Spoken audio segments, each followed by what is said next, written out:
Hi friends, welcome to my recipe corner. അപ്പോൾ ഇന്നത്തെ നമ്മുടെ വീഡിയോ ഒരു സിമ്പിൾ റെസിപ്പിയാണ്. ഒരു ചായയാണ് ഞാൻ ചെയ്യുന്നത്. അപ്പോൾ ചായ ഉണ്ടാക്കാൻ അറിയാത്തവരായിട്ട് ആരും തന്നെ ഉണ്ടാകില്ലെന്ന് എനിക്കറിയാം. പക്ഷേ ഇതൊരു സ്പെഷ്യൽ ടേസ്റ്റിലെ ചായയാണ്. അപ്പോൾ എൻ്റെ ഫേവറേറ്റ് ആയ മസാല ടീ അഥവാ മസാല ചായ.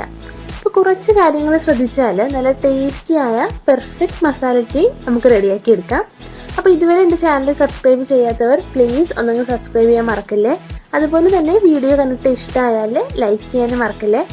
അപ്പോൾ നമുക്കിനി ചായ ഉണ്ടാക്കിയാലോ. അപ്പോൾ അതിനായിട്ട് ഞാൻ എടുത്തിരിക്കുന്ന മസാല ഇതൊക്കെയാണ്. ഇതിപ്പോൾ 2 ഗ്ലാസ് ചായയുടെ അളവാണ് ഞാനിവിടെ കാണിക്കുന്നത് കേട്ടോ. 3 ഏലക്കായ, 2 ഗ്രാമ്പു, പിന്നെ ഞാൻ വളരെ കുറച്ച് കുരുമുളക് കൂടി എടുക്കുന്നുണ്ട്. അപ്പോൾ ഇത് നമ്മുടെ മസാല ചായയിൽ നിർബന്ധമില്ല, പക്ഷെ ചെറിയൊരു എരിവ് മധുരമുള്ള ചായയിൽ ഇഷ്ടമാണെങ്കിൽ ചേർക്കാം കേട്ടോ. അപ്പോൾ ഇവിടെ എല്ലാവരും ഇതിന്റെ ഫാനാണ്. അതുപോലെ തന്നെ ചെറിയൊരു പീസ് ഇഞ്ചി. അപ്പൊ ഗ്രാമ്പൂന്റെ അളവ് കൂടണ്ട കേട്ടോ. അപ്പോൾ ഇതെല്ലാം കൂടി പൊടിച്ചെടുത്തിട്ടുണ്ട്. ഇനി ചായക്കായിട്ട് 1 ഗ്ലാസ് വെള്ളം ഒഴിച്ചു കൊടുക്കാം. അപ്പോൾ ഇവിടെ ഇഞ്ചി നന്നായിട്ട് ചതച്ചെടുത്തിട്ടുണ്ട്.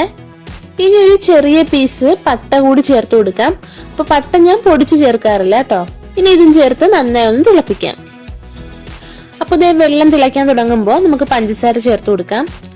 അപ്പൊ 2 ഗ്ലാസ് ചായക്ക് ഞാൻ 1.5 ടേബിൾ സ്പൂൺ പഞ്ചസാര ഇടുന്നുണ്ട്. കറക്റ്റ് മധുരമായിരിക്കും. അപ്പൊ ഇങ്ങനെ ആദ്യം തന്നെ പഞ്ചസാര ചേർത്ത് തിളപ്പിച്ചാൽ ചായക്ക് കൂടുതൽ ടേസ്റ്റ് ഉണ്ടാകും കേട്ടോ. ഇനി ഇതൊരു 2 മിനിറ്റ് നന്നായി ഒന്ന് തിളക്കട്ടെ. അപ്പൊ നമ്മൾ ചേർത്ത മസാലയുടെ സത്തൊക്കെ നന്നായിട്ട് വെള്ളത്തിലേക്ക് ഇറങ്ങണം. അപ്പൊ ഇപ്പൊ നമ്മുടെ കിച്ചൺ ഫുൾ നല്ലൊരു മണമായിരിക്കും. ഇനി 2 ടേബിൾ സ്പൂൺ തേയില. അപ്പൊ ഇത് ഇലത്തേയിലാണ്. അപ്പൊ അതുകൊണ്ട് തന്നെ നന്നായിട്ട് തിളക്കും തോറും കൂടുതൽ കടുപ്പം കിട്ടും. അപ്പൊ കൂടുതൽ ടേസ്റ്റും ആയിരിക്കും. അപ്പൊ നിങ്ങൾക്ക് ഇഷ്ടമുള്ള ബ്രാൻഡ് തേയില യൂസ് ചെയ്യാം കേട്ടോ. പക്ഷേ മസാല ടീക്ക് എപ്പോഴും നല്ല കടുപ്പം ഉള്ളതായിരിക്കും നല്ലത്. അപ്പോൾ ഇനി ഒരു 2-3 മിനിറ്റ് ഒന്ന് നന്നായി തിളക്കട്ടെ.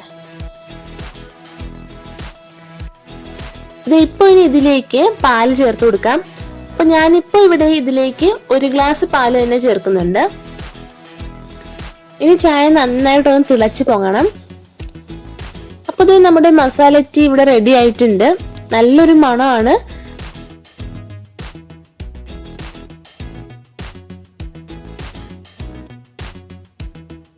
അപ്പൊ ചായ ഏതായാലും അത് നന്നായിട്ട് അടിച്ചെടുക്കുമ്പോഴാണ് ആ ഒരു ടേസ്റ്റ് കിട്ടുന്നത് കേട്ടോ. അതുപോലെ തന്നെ നല്ല ചൂടോടെ തന്നെ മസാല ടീ കുടിക്കുകയും വേണം. അപ്പൊ നമ്മുടെ ടേസ്റ്റിയായ സ്പെഷ്യൽ മസാല ടീ ഇവിടെ റെഡി ആയിട്ടുണ്ട്. ഉറപ്പായിട്ടും ഒരിക്കലെങ്കിലും ഈ ചായ ഒന്ന് നിങ്ങൾ കുടിച്ചു വെക്കണം. വീഡിയോ ഇഷ്ടപ്പെട്ടാൽ ലൈക്ക് ചെയ്യാനും ഷെയർ ചെയ്യാനും മറക്കല്ലേ. അതുപോലെ തന്നെ നമ്മുടെ ഈ കൊച്ചു ചാനലൊന്ന് സബ്സ്ക്രൈബ് ചെയ്യാത്തവർ ഉണ്ടെങ്കിൽ പ്ലീസ് ഒന്നൊന്ന് സബ്സ്ക്രൈബ് കൂടി ചെയ്തേക്കണേ. അപ്പൊ ഇതുപോലൊരു ഈസി ആൻഡ് ടേസ്റ്റി റെസിപ്പി ആയിട്ട് നെക്സ്റ്റ് എപ്പിസോഡിൽ കാണാം. Till then take care and by.